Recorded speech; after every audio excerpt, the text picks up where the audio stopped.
راج د بدمعشۍ د پښتو یو بهترین فلم چې په یوټیوب چینل باندې ریلیز شو. السلام علیکم ورحمت الله وبرکاته. ملګرو د پښتو یو نوی او بهترین فلم چې نوم یې دی راج د بدمعشۍ. ډېرو ملګرو دا فلم کتلی هم وي.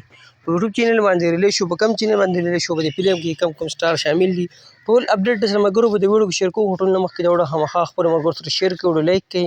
کوم ملګرو زموږ چینل نه وي سبسکرایب کړی چینل سره ضرور سبسکرایب کړئ، بیل آیکن هم دباؤ کړئ. زموږ هر ویډیو تاسو ته په وخت میلاویږي. دا ملګرو د پښتو یو نوی بهترین فلم چې نوم یې دی راج د بدمعشۍ په یوټیوب چینل باندې دا ریلیز شوی دی.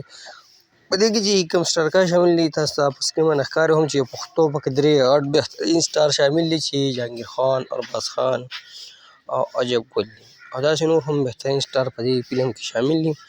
نو ملګرو چینل په کوم چینل چې دا فلم اپلوډ شوی دی چینل نوم دی ایچ جے پروډکشن. تاسو سکرین باندې نوم ښکار هم تاسو په یوټیوب کې دا نوم ولیکئ یا د دې فلم دا نوم ولیکئ، تاسو چینل کې دا ډرامه یعنې دا فلم تاسو ته میلاو شي. نو که کوم ملګرو دا فلم کتلی وي نو موږ ته دې کمنټ لازمي وکړئ. که چا نه وي کتلی نو په ایچ جے پروډکشن په دې چینل باندې دا فلم اپلوډ شوی دی، ریلیز شوی، تاسو یې کتی شئ. دغه ویډیو ستاسو سره مشرکي کړه. که ویډیو مو خوښ شي خامخا یې خپلو ملګرو سره شیر کړئ، لایک کړئ. موږ له راکړه ملګرو اجازت په روانه ویډیو کې میلاویږو. د الله په امان. السلام.